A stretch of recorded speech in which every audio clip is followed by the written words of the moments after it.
Hello everybody, it is Mike Levin, Poconos Pythonista here in the Catskills, emptying out my place for, I guess, like the final time. We had this place, I don't know, since 2015 maybe, feels like 5 years.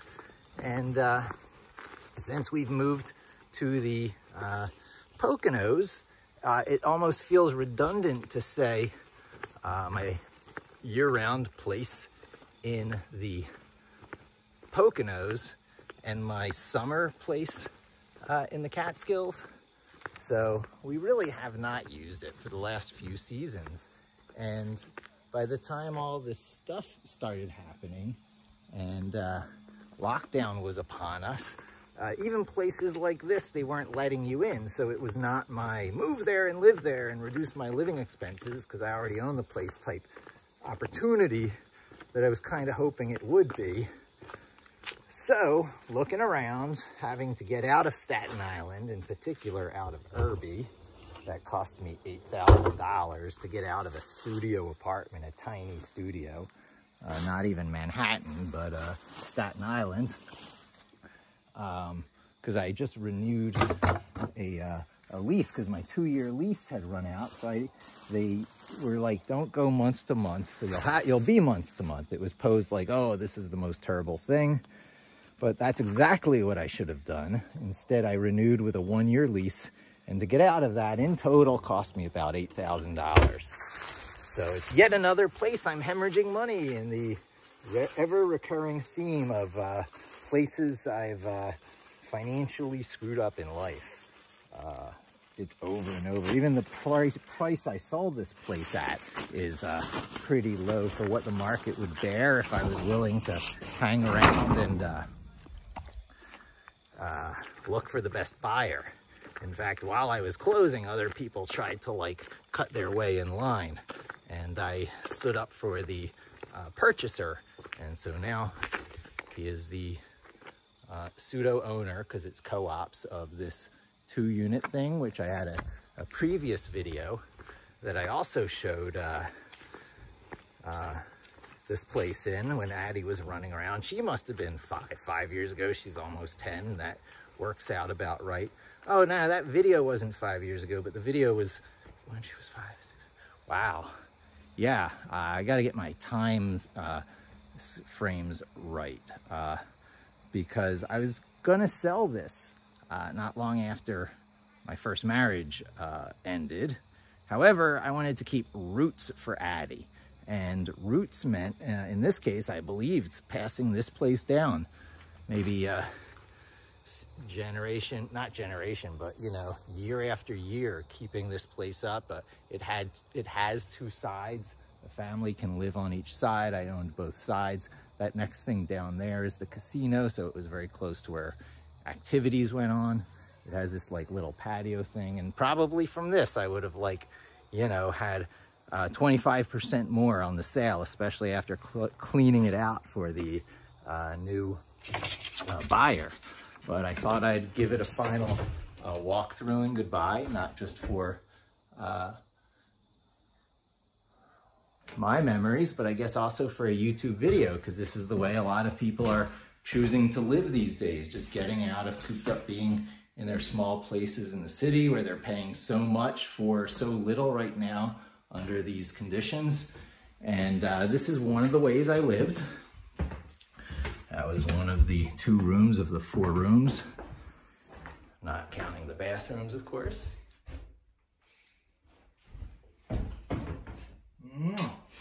Hopefully you'll be seeing more of that in my videos. So we now are just in a different part of the mountain ranges year-round.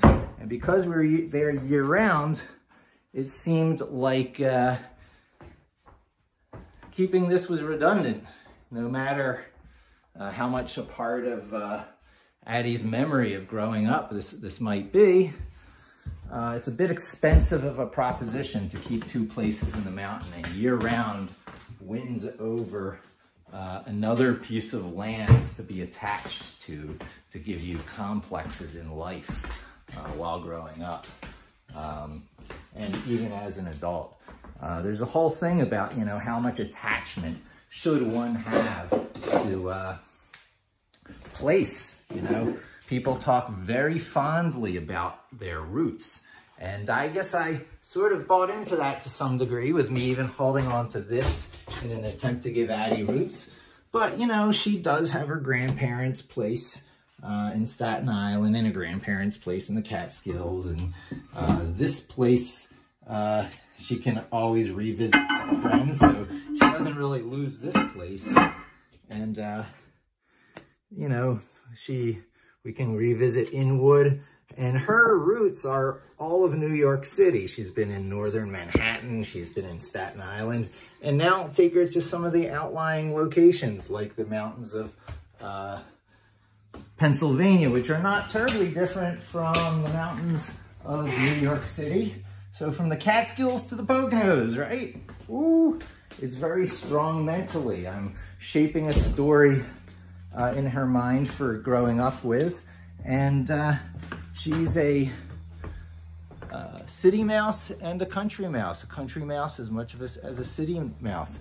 Maybe I will come back again with the right rig and everything to bring with me my canoe, because I got a canoe and it's still my canoe and it's right under here.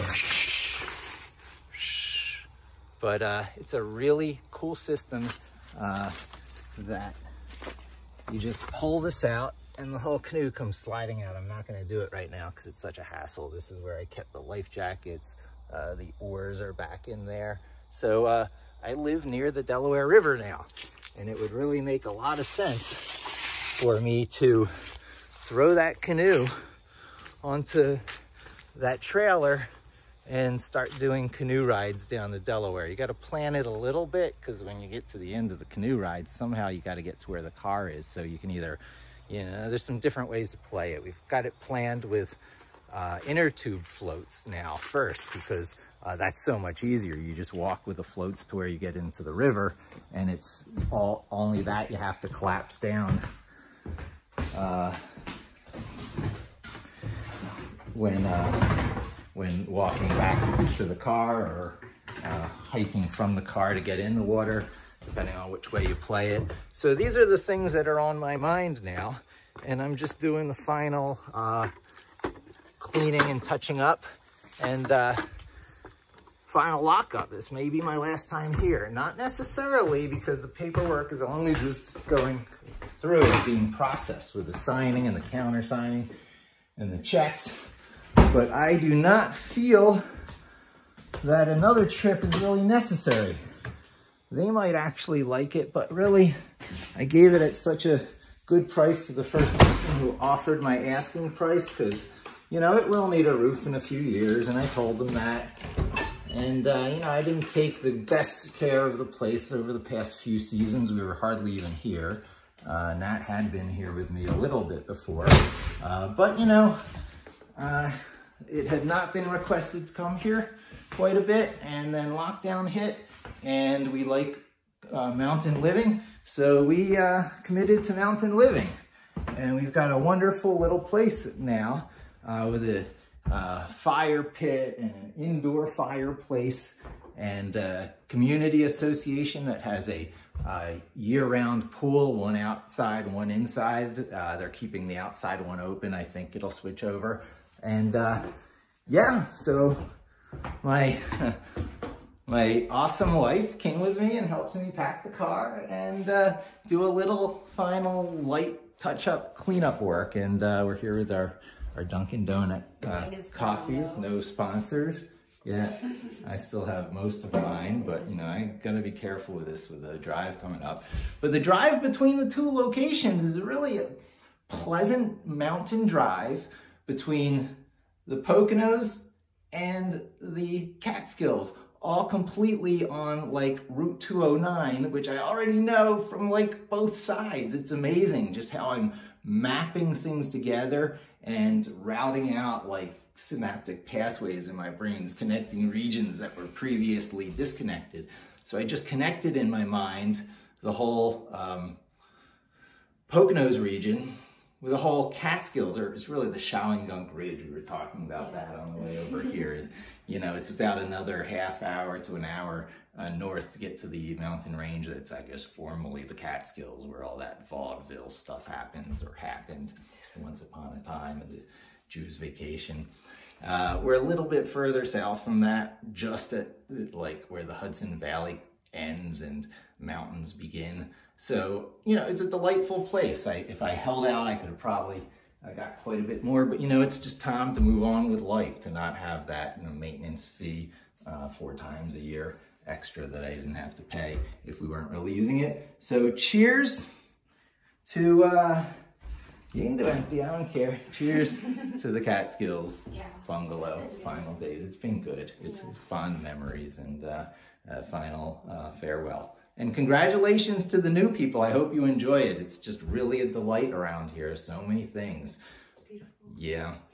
I recommend mountain living, you know, even if just for a little while. Thanks, and hope to see you again soon. Bye. Bye-bye.